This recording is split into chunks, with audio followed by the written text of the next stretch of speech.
I'm Ramez Atallah. I lead the Bible Society of Egypt, and I've been doing it for 28 years. Before that, I worked with IFES, or InterVarsity, and worked with students in Canada. So I had some experience with staff in Canada, and then 10 years of IFES in Egypt, and then now 28 years with the Bible Society. So I've worked in different contexts, different nationalities. In Canada, I worked mainly with French Canadian students who were very culturally different than English Canadians. And in Egypt, worked with Egyptian students, and just had a lot of different cultures. The topic I've chosen, they asked me, suggest a topic to speak on. So I suggested a couple of topics, and they said no one has ever spoken on these topics at the forum. So whether that's good or bad, I don't know. But it's how to keep Mavericks on your team. I thought that what I'm going to present to you was my invention. So I worked very hard on my notes. And then they said, you need to find references. And I told myself, there are no references for this. So I went on to Google, and I found endless articles on Mavericks, endless, which is good. I didn't look at them before preparing my notes. I would have felt it's very ununique. But it seems that the problem is common. And the conclusion of most of the articles said, you have to have Mavericks to keep an organization alive. And they said Steve Jobs was a Maverick at Apple. He just didn't fit in. And yet Apple wouldn't be what it was today if it wasn't for him. So not everybody gets as famous as Steve Jobs. But many bureaucracies exclude Mavericks because they don't fit into their staff rules or regulations. And yet often these Mavericks are ones who give life and taste to the organization. It takes deliberate discipline and a certain perspective to manage them, to keep them on staff, and to help their colleagues accept them. Now, why are they so important? They think outside the box. And in organizations, as I said, I've been 28 years in the Bible Society, and the most dangerous thing to say to someone is, it's this way because we've always done it this way. And yet people love to say that, and they don't like change. We had a marketing manager, a marketing consultant come in last week, and we brought in some of our bookshop people. And I wasn't in on the session, but the comments came again, that one of the bookshop people told the lady, we just don't do it that way. And that's the deadly thing, isn't it? Because he's been doing it, he's been with us 25 years, that's how he does it. And he doesn't want to do it a different way, he thinks it's wrong. And it's so many things. In the church are that way, of course, and in organizations. So it takes deliberate discipline to keep these people on as a manager. And I'm speaking to people in the context of, as a leader, how you nurture, maintain, and benefit from and keep Mavericks in your organization. So very important because they think outside the box. Therefore, they think creatively, and we all need to be creative. Any mission, any organization that is not renovating itself, renewing itself, is going backwards because the world is changing, and we need to be changing, and most of us don't like change. They also add spark and color, taste to the organization. They're the kind of people who you feel give life when things are getting a bit dull. They push the boundaries. You know, you say, we can't do that. For them, the word can't doesn't exist. Well, let's try it. Let's do this. Let's, And I say, it's impossible. We're going to get in trouble. We'll get arrested. No, let's try, And they look at situations from a different perspective. These are all different ways of saying, thinking out of a box. They believe everything is possible. They don't get daunted by people telling them no. The richest man in Egypt, surprisingly, is a nominal Christian. He claims that God is his main inspiration. We haven't seen much piety in him, but his mother is a believer. Many of you think of Egypt as persecuted Christians. Well, 30% of Egyptian wealth is in Christian hands. And the richest families in the country are Christians. And this man was speaking at the graduation of the American University in Cairo, a very prestigious university. And one of the things he said, one of the reasons I succeeded is I've never accepted people to say it can't be done. I tell them there is a way to do it. And he's a multimillionaire and billionaire. I mean, he's been in a lot of businesses. But I was interested to hear that coming out of him, You don't say no. And so often I sit in committee meetings and people say, we can't do this. It can't be done. We don't do it that way. And these people always push the boundaries. These Mavericks are usually very persistent. They're hard-headed, they're stubborn, They believe in something, they'll keep pushing. You say no, and they'll go and do it their own way anyway. They're determined to succeed. They're very motivated to succeed, at least my experience. Now, to illustrate it, I'm going to give you some examples, a lot of examples, and then I'm going to tell you how to keep these people in the organization and how to help other people put up with them, because that's the problem. It's their colleagues don't like people who don't come in on time, who don't write reports, who are always trying to get you to do things you're not used to doing. So they irritate bureaucratic type people. And bureaucratic type people like to sit and do everything the way it's been done day to day. I was speaking to someone about this recently who had a secretary who was working, I can't remember who it was, but working in the department, and she'd been doing the same thing for about 30 years. She answers letters and sticks stamps, and puts them on her letters. So he went to her once and he said, "Don't you get bored?" She said, "No. Every letter is different. Every name is different." For her, the variety was that she's writing to different people. But for him, who on earth would want to do the same thing every day? But she found variety in names. Well, there are people like this. And so you tell a person like this to do something else after they've done it for 30 years, they can't think of something else. That's the way to be done. And when we moved into fax and then email, you know that the culture of the world changed when we moved to fax. Now I remember I was planning a Congress. I worked for the Lausanne Committee for many years. We were planning a very big Congress of 4,000 people in Manila. And just as the fax came in, it was 89. And the head of the Congress told me, in the previous Congress, when I was planning it, letters took 2 weeks to come to me, and it would take 2 weeks to go back. So people didn't expect to get an answer before a month. He said, now overnight, people send me a fax in the morning, they're expecting an answer in the afternoon. And he said, I don't know how to do that kind of thing. So we've created since the early 90s a generation of people who are much faster in responding. And those who do not respond quickly are no longer in leadership. You can't be a responsible person if you don't answer an email within a couple of days, or many people have to answer it that day. It's a different culture. It's a different kind of person you've created. So the world is changing, and yet people don't change. My first experience with Maverick was when I was a newly converted student at McGill University in Montreal, and I joined the InterVarsity group, and they introduced me to our new president. And he was a former playboy. He was a wild man who was converted out of a very rotten culture and had decided to go and become an Anglican priest. He thought that's the way to be holy. And he found that the seminary students were living wilder than he was in his wild days. So he was very disillusioned. But he kept the faith.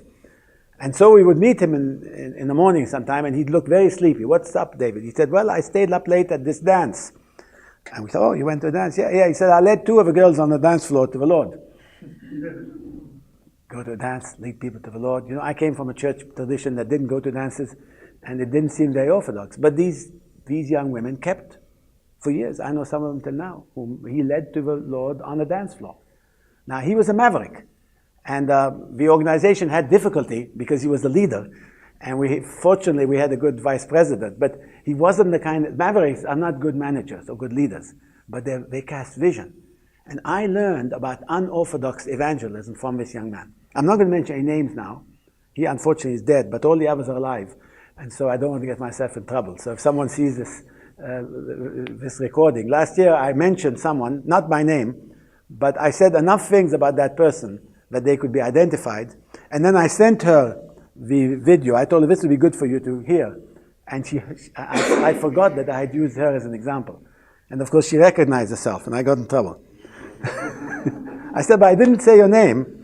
And she said, "Yes, but anybody could have figured it out." So I told her, "What did I say about you?" I knew what I said. She said that I'm overextended and exhausted. I said, "Well, isn't that what you are?" She said, "Yes." So I said, "Well, I didn't say anything wrong, but I was saying how too many Christian leaders are overextended and exhausted. So I shouldn't really have used her name. I didn't use her name, but here. So anyway, this young man was the first example I had that my image of what a Christian leader should be and how a leader of a group should be is not necessarily the only one or the right one. And that God can use people who are different than me. And that's the beginning of learning how to accept these people. Because if you think every Christian leader has to be like you, then you have a lot of difficulty accepting Mavericks. They give you high blood pressure, and you get allergic to them. My next experience was when I was leading the French student work in Quebec in the early 70s. And there had been what they call a silent revolution in the province of Quebec. The Catholic Church had had until the 50s an iron grip on all of the province of Quebec in Canada. So much so that education, medical care, and nearly the government was all under the grip of the church. And then in the late 50s it cracked. They did what they called the silent revolution, or whatever it was, and they divested the church of all its authority in the community. So the church became powerless. And when the church became powerless in the way it had been used to being powerless, thousands of Catholics left the church. So when we started doing student work, we met students in Canada in the 70s who were completely ignorant of Christian values. They had gone completely the other way. I remember sitting on a bus, and a young student was sitting beside me, and she looked and he said, what's this ring you're wearing? I said, it's a wedding ring. She said, what's that? She had no idea about wedding rings. That's how far they'd gone. And this young man I'm talking about, when we met him, he was living with his girlfriend, and they were just living a normal life in the 70s. And actually, when they came to know the Lord, both of them separated. They didn't have any sex with him. They stayed chaste for 3 years before they got married. Very wonderful testimony. Anyway, he had the gift of evangelism, but he knew nothing about life. He was completely clueless about normal things in life. I once was writing a check in the office because he joined us as staff, and he said, what's that? I said, this is a check. He said, what's a check? I said, a check is something you write for a bank. He had no idea, you know. And you were starting from someone who was below zero. And yet, when he would go on a campus, he would come back and say, 3 kids accept the Lord last week. And he started the group. He would just go and tell them about Jesus. They'd respond. He was a very difficult person to supervise, very frustrating. But he got results. And I told myself, this young man is not going to succeed in life. He knows nothing about practical. He's living just as this evangelist. All he's going to do is tell people about Jesus. I was worried about him. Today, he's a successful and wealthy businessman in Canada. He drives a fancy car. He's got a nice house. He's got, I think, something like 12 grandchildren. And God has really blessed him. He and his wife have ministry in Haiti. I can't tell you how he got there. I don't know how he got there. Because when I saw him, my prediction was he wouldn't work. But he was such a blessing. So what I'm basically trying to get at is that God began changing me to say there are people who are useful and valuable if you can only bring them in and protect them. Because these people are very sensitive. They're very sensitive to criticism. And you can crush them easily. So you have to handle them, I don't know if you know that expression, with kid gloves. You have to handle, and I had to learn by my mistakes. I often hurt his feelings. I often was frustrated by him. But now as I look back, I think I did the right thing. To provide a safe place for a Maverick to do his own thing. To protect him from the world so that he can really thrive. When I joined the Bible Society of Egypt, we were beginning to, it had been an organization that had been going on for 100 years. We had 3 very dingy bookshops and about 15 staff. And the board, where the average age of our board was 80 years. So I was in my 40s, and my board chairman was twice my age. So it was a bit intimidating. And I started hiring staff, and I didn't think of the fact that I was hiring Mavericks, but turned out nearly everybody I had in those early days were Mavericks. They just didn't fit. And of course, the older staff found them very hard to put up with. So one day, we hired a man to do the sales, and he was a gifted salesman. Really, he had the sense. He could smell things, if you understand. Say, we bought some shops or set up. He would know where you have to have a shop on what street corner, which shop would make money, which shop would lose. He had that sense, you know, that business sense. He was also very smart in terms of knowing when things went wrong. We had many accountants in the Bible Society, higher number than we needed. And he came to me one day, very early. I said, go down to we had a we had a theft in one of our bookshops, and we fired the manager. So I sent him down to, I'll start before that. I sent him down to learn about how we do sales. I said, spend a couple of days in our bookshop. So he went to the bookshop, and there were about 5 people working there. He came back to me in about 2 hours. He said, they're robbing you. I said, robbing me? Well, how are they robbing me? He tried to explain it to me. In those days, I didn't understand much about accounts. So I said, sit with the accountant. Explain to the accountant how these people are robbing. In the meantime, I went to the guy who was my vice director. He was an older man than me. He'd been there for 30 years. And I said, could this bookshop manager be a thief? He told me, absolutely not. He's a pastor's son. He's been with us 29 years. Whoever says he's a thief is crazy. This young man you hired just been here for 3 days and goes down, spends 2 hours and tells you he's a thief. Crazy. We had an internal auditor and we had an accountant. And the internal auditor used to always tell me, I review everything, all the books up right, everything. But accountants, all they do is look at paper. They don't smell these things. So half an hour with the accountant and my newly appointed Maverick staff convinced the accountant that the bookshop manager was a thief. How did he do it? He said, we give 25% discount to bookshops. So he makes up a bill in the name of a bookshop for books he has sold at retail. So he puts the 25% in his pocket. So my accountant phoned the bookshop and said, we were very happy we were able to serve you 2 months ago. Are you happy with the books we sent to you? The bookshop said, we haven't bought books from you for a year. And the bill said 2 months ago. He did this with several things, found that there had been major theft over the last few years from the bookshop people. It was a very difficult situation. But you see, that Maverick, that guy who didn't fit in, could smell and sense and feel things that the very experienced internal auditor who checked all the books, it never occurred to him. It never occurred to him that invoice he was approving was a fake invoice. And Egypt is that way. I mean, one of the reasons, of course, this man was helpful is he lived outside of a Christian bubble. I once was hiring an accountant, and I said, what did you do in the previous job? And he said, I cooked up the books. I said, what do you mean you cook the books? He said, well, all Egyptian companies, they do their own accounts, and then at the end of the year, to present it to the government, we redo all their accounts with fake bills and things. So I have a whole stack of letterheads and invoices and bills that have fake companies in, and we just fill them in, and we give them reports showing that they lost rather than gained. That's my job. I said, well, thank you. I decided I didn't want to hire him. He was trying to show me how I could save money by hiring him. But this was the kind of world we live in. But this man who joined us had come from that kind of world, and he knew, and he could feel, and he could sense.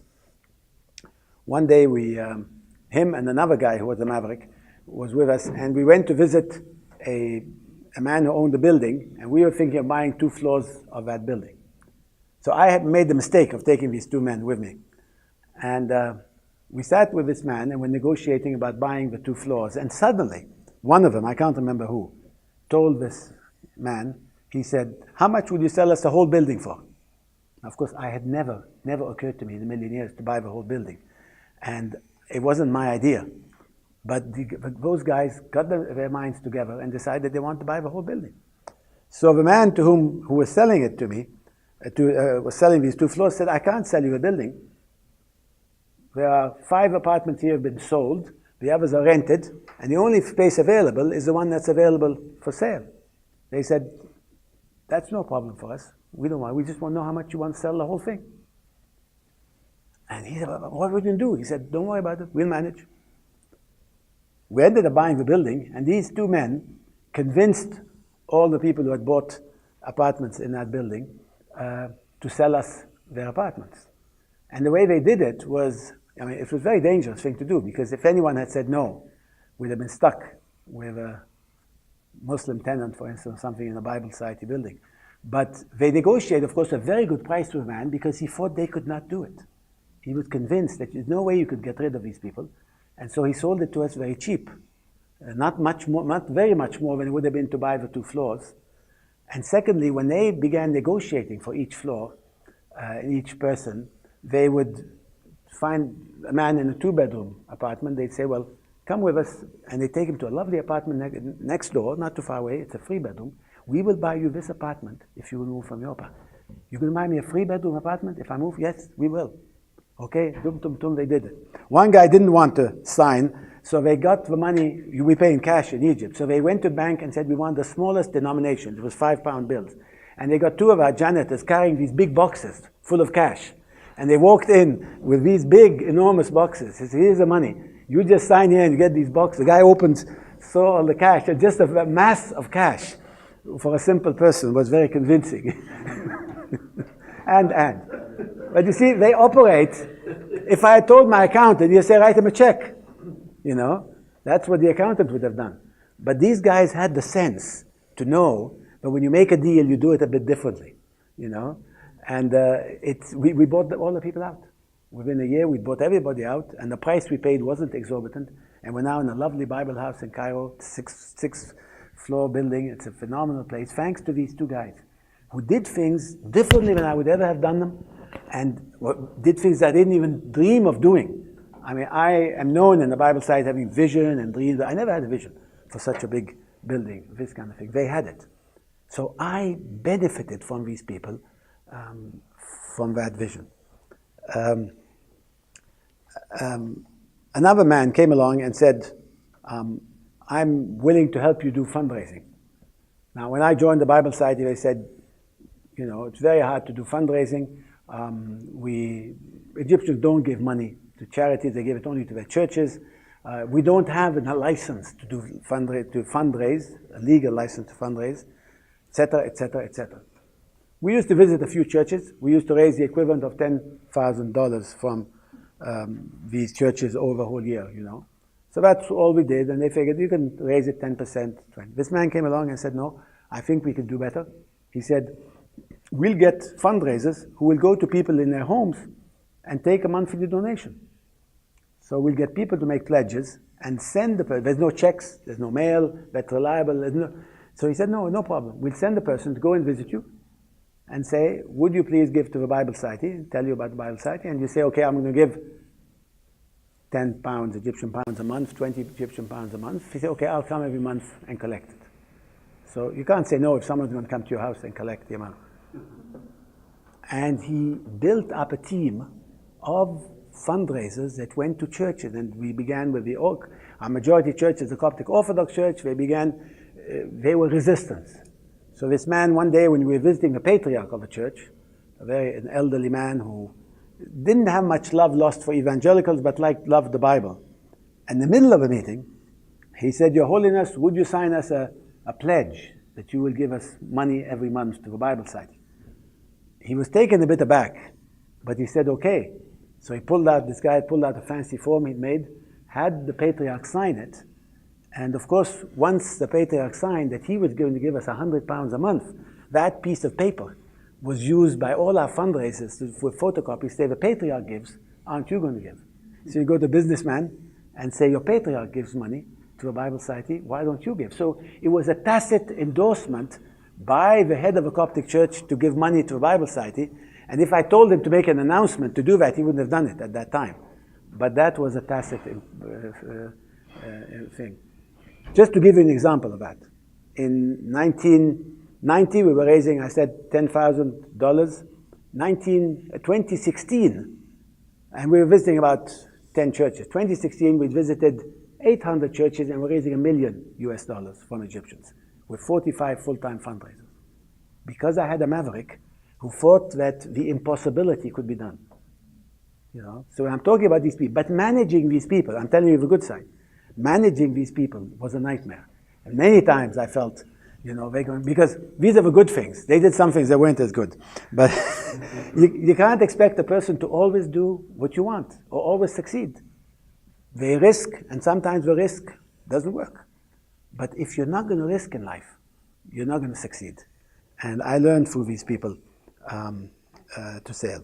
Once in my great wisdom, I appointed a very reliable person who used to be one of our editors to be the head of our publishing department. Our publishing was growing. We are a publishing house. He was a very smart man, a church leader, a thinker, and I said, why don't you head it up? He liked the idea.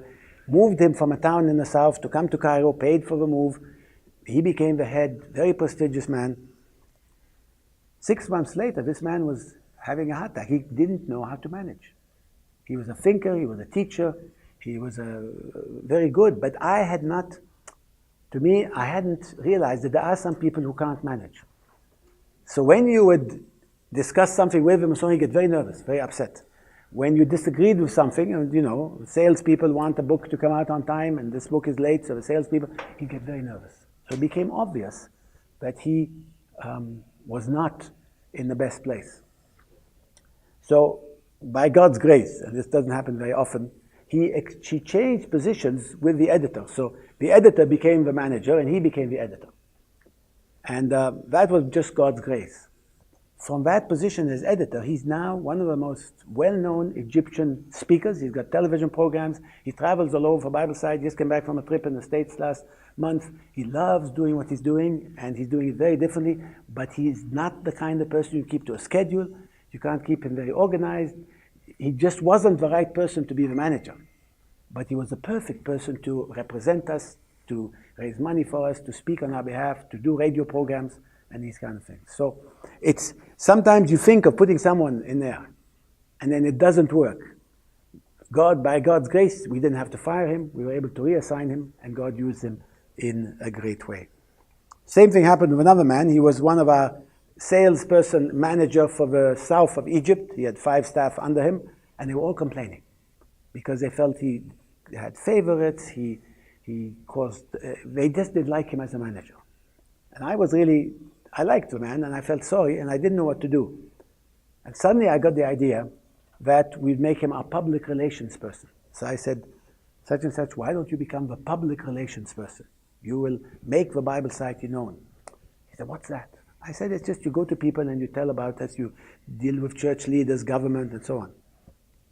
This man today is one of the best known Christians in the country. Businessmen call him for him to make deals between them. He's just incredible. And I don't go to these events. So for instance, the patriarch of the church was coming back from a medical trip. He was sick. So all of Egyptian important Christians were going to meet him at the airport. I don't do that. So I told this young man, you go on my behalf. So he went there, he said, there were dozens of bishops, the place was very crowded, and all of a sudden I found myself in front of the patriarch. Well, I mean, you don't all of a sudden find yourself in front of the patriarch. He must have wangled his way through. But when I go to him, I went the other day, we had a big event at the cathedral, and I went with him, he told me you have to have permissions, we had to phone, there's a lot of security now. So we had to have all sorts of paperwork, the license of the car. So I sat in the back seat, 2 of my staff were in the front seat, he was in the passenger seat, another leader was in the front seat. And we came to the door of a cathedral, big cathedral downtown. They were asking people things. They saw him. Oh, Mr. Zed, yes, come in, sir. He's known. He's persona grata. I mean, he's very much appreciated in the place. Nobody knows me, but they know him. And he once got the idea, he said, why don't we invite the ambassadors from Christian countries to come and celebrate with us. We're celebrating. Ambassadors from Christian countries? What's this all about? You know, I never thought of him. He had this big event. We had about 20 ambassadors came, and it was a very successful event. Once I was at a book fair, and again, some important person was speaking, and it was a very crowded room. And I went with him, and he always goes late. He never goes on time. And I get very frustrated going with him places, but I know he's going to get me in. So there was no place in the whole room, packed. And he wanted me to sit in the front. No place. So he told me, you stay here, keep your cell phone, I'll get you a seat in the front. How's he going to get a seat in the front? A few minutes later, the cell phone rings. Come to the front row. Front row. So I walked very embarrassed all the way to the front row. He had gone into the manager's office, took his chair from behind the desk, pulled it to the front, sat on it, and he was sitting there in the front row on the chair of the manager of the place. Well, the manager was sitting, of course, with the other people, so he didn't know his chair was being taken. And he had me sit on the chair in the front row. You know, who could do that? So here I ended up being in this important meeting in the front row. See, he never wants to go on time because he always can do these things. When I go, I'm always embarrassed. We went to another meeting just a few days ago. He went up and met the people. I'm not that kind of person. He just met all the government officials. When I came, they said, "Sir, your Bible site, you sit here." And he was beside me. He just kept walking. He wouldn't sit here. He doesn't accept no for an answer.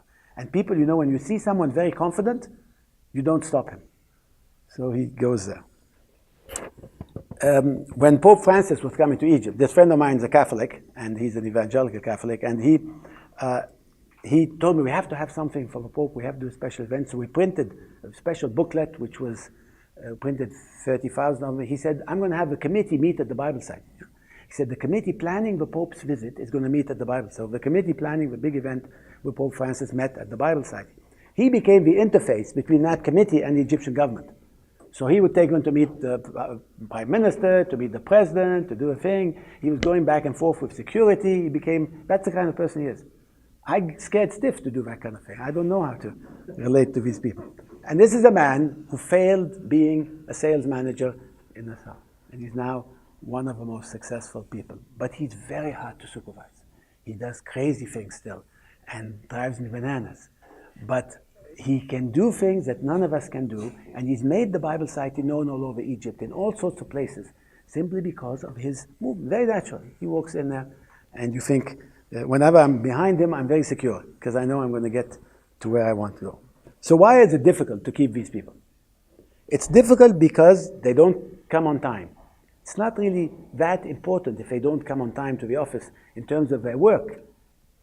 But it's very annoying to the other staff who, if they come late, are going to get deducted for their pay. And these guys don't get deducted from pay. If we did that, they quit. So we have to treat them differently. Now, to convince 200 staff that you're going to treat 5 staff differently is nearly impossible. It's very difficult. But what we would lose if we insisted that these guys come on time, I mean, I did it to one man, one of these guys. I got very frustrated. I said, "You have to come on time." He quit. He really quit. He said, "I can't get up in the morning." It's like the artists, In Egypt, actors and artists, they get up at 2, they wake up at 2 in the afternoon, and they go to bed at 4 in the morning. We actually have a bookshop in a place in Alexandria in the summer. Its hours are from 2 in the afternoon till 4 in the morning, because that's when the people are out on the street. If we had 9 to 5 like we usually do, we wouldn't get any customers. So with our Mavericks, we have to deal with it that way. And I have to take the flak. Why is this man not coming on time? Why do you force me to come on time? And you slowly have to try to explain. Yes, but he has a special kind of job, he has a special kind of position. And it is not easy. It is not easy. And we don't always succeed. And then when people see them, everyone wants to be like them. I want to be like this person who doesn't come on time, or who doesn't have to write reports, or who doesn't have to do things. So very difficult to keep office hours. They often come late to meetings. As I said, I fired this.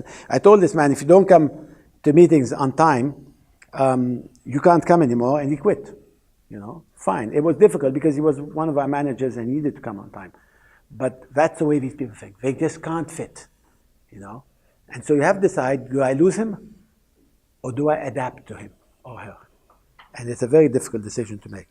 They often also are very distracted by their own personal agendas. There are 2 kinds of staff I deal with. Staff who respect the institution, who know there are rules, we're working for institution, and staff who think they're working for God and for themselves. And you can't tell me what to do. I'm working for God. Very difficult to handle these people. So some, you can say, okay, go and work for God and bye-bye. But other people, you say, we would lose a lot if we lost him. And all these decisions I'm talking to you about, I do with my senior staff. It's not just myself. We sit 3 or 4 of us, and we discuss, what shall we do with this very difficult person? And we make these exceptions as a group. So it's not just a personal thing, because I have to have my senior leadership with me on this. But in general, it's difficult. The other thing is they're distracted by personal matters. One man who is this man who I told you was doing Pope Francis, has now a problem with his back. And all he talks about is the problem with his back, and he's very depressed, and he's very engrossed in his own situation. I have other staff who have back pain. They'll tell me about it, but they'll tell me about it once, and then they don't talk about it. They may put a special pillow behind, they may go and get physiotherapy, they may be in pain, but they're not continually obsessed with themselves. These people tend to be always obsessed with their own situation. They have a crisis at home, my son's failed an exam, or they get very depressed. This happens. The other staff's son also failed an exam, they don't get depressed. Or they don't tell me about it. You understand the difference? So for some, they bring in the home into the work. And it's very annoying. And I'm generalizing because the 5 or 6 people I have like this are that way. So it's not a coincidence, you know. And you have to sort of be very interested, very kind, but put your limits. When you put your limits, you just put them gently. You don't put them angrily. You don't put them impatiently. And you say, we really need you to come on time to the staff meeting because it's encouraging for the staff to see you. Shall I send someone to get you? You know, that kind of thing. You work on it. And slowly it gets a bit better. They also, unfortunately, often overspend their budgets. Tell them you have $200 for this, and he put you in a bill for $2,000. And it's done, you know. Other people don't think that way, you know. Other people think if it's $200, it's $200, I'm going to spend $199. But if it's $200 and they think they have to spend $2,000, they'll end up spending $2,000. And they can't be easily asked to do things they don't like to do. You know, I can go to another staff member and say, could you please do this? You know, I know it's not your job description, but we need you to do it. These people find it very hard to do something that they don't like to do. It's a situation. The main job I have in my organization with these people is to sell them to the organization. I have to talk a lot about them, to praise them a lot to the other staff, to explain to the other staff the great achievements of these people, to see how we all benefit from what these people do. And in general, it works. So when Pope Francis came, and the Bible Society had a big role in his visit. This was the first time a Christian leader in the world was welcomed by the president of Egypt. It's never happened before. And there was a lot, and Christians are a minority, a discriminated minority in Egypt. So for someone like Pope Francis to have good press, regardless of what you think of Pope Francis and the Catholic Church, for us as Christians in Egypt was very important. He wanted to do his last meeting in a very large place. The army gave him an army stadium. So they had their mass in an army stadium. This is, in a Muslim country, this is unheard of. This is a secular stadium. You don't go and do a religious meeting. You know, our country doesn't allow that, where they allowed it. So a lot of exceptions done. So when the staff saw that a lot of this was done by this man, they were proud. So you have to keep saying that. And you have to keep saying how valuable these people are to the staff. That's the first thing to do. The other thing is they tend to work more for the leader than for the organization. I put a lot of effort into them, so you get the impression they're working for me more than for Bible Society. And you have to be very careful of this. That's the other problem. And finally, it's very hard to know when to put your foot down. Where sometimes you have to, like I told you, a man who didn't come on time, I had to put my foot down. So it doesn't mean everything works. You have to come to a point where say enough is enough. And you have to calculate the risk, and you have to know what you do, because you can't just do it. And then, and I haven't had to face it till now, but there may come a point where you have to fire a person. I have another seminar on firing people. I haven't found any dishonest Mavericks, but I found Mavericks who are very hard to keep within what you may call an acceptable eccentricity. They're eccentric, okay, but you have to keep it within, and usually it works. Usually it works, but it doesn't always. The big challenge now, I'm reaching retirement age at the Bible Society. The big problem I have is when someone takes over leadership now, I have to make a very good sales pitch to the person who's taking over from me about these Mavericks. Because if someone comes in without knowing the background to supervise them, they will not last very long. So you have to make that, when Mavericks are in organizations, you have to make sure that in transitions, they don't get just kicked out. Because someone coming in says, everybody has to do this, everybody has to do this. You know, one of our big problems in organizations in general is the everybody has to do it is true, but you can sometimes lose your best people. And we have a crisis now in the Bible Society, so I'll end with a sad note, where we have 2 of our staff, and one of them is real Maverick, the other one is half a Maverick, and they have been reassigned to a different department. And they are very depressed. And they're very crushed. And when they're both fundraisers, and when a fundraiser is depressed and crushed, they're useless to you. Because how can they talk excitingly about the big work of a Bible Society depressed? And their supervisors say, but that's the way it is, we have to do it. So I'm now fighting with their supervisors, can't you accommodate them? I'll accommodate, they're spoiled people. And, you know, and I'm watching it now, and it's very difficult, very delicate. But if we do it to them, when we do it to a 45-hour funder, I say, but aren't they exceptional? Yes, that person is exceptional, there's no one like them, they're doing phenomenal work, they raise a lot of money. You know, we have events for children, and one of these fundraisers went to a businessman who is a Christian by name, doesn't know anything about really the faith, but she was able to really convince the man to give us very valuable gifts for the kids who would succeed in the Bible competition. Well, what kind of gift do we give to someone who succeeds in the Bible competition in the south of, you'd be surprised. We give them washing machines, fans, guitars, so very fancy gifts. And this woman gets truckloads of these things to be donated to the Bible Society. And the people want to really memorize the Bible quickly, so they get their prize. It's been very energetic. I'm talking about thousands. We have about 100 churches involved in each event. The churches send their 4 best people who compete together on the stage between them, and then we give away maybe 300 prizes for those who win. So able to get these gifts from this businessman. You know, nobody's able to do this. But she's the depressed staff member today because we're not able to work exactly who she should work under and how she should work. Very hard to handle. So I'm sharing this with you because it burdens me. Because we can't afford to lose her, but we don't know how to have her fit in the right place. You can't have someone without a boss. She doesn't fit well under the boss she's under. And he's a bad man. He just isn't the kind of person who's going to give her the vision. So my story with Mavericks is my success at the Bible Society, the success over years, has been due to Mavericks in many ways. You know, great success of our organization. It's been due to these people, but they were the hardest people to keep. And my greatest energy expenditure is to help keep them happy and to keep their supervisors happy and to keep the other people a bit not sort of criticizing or complaining to them.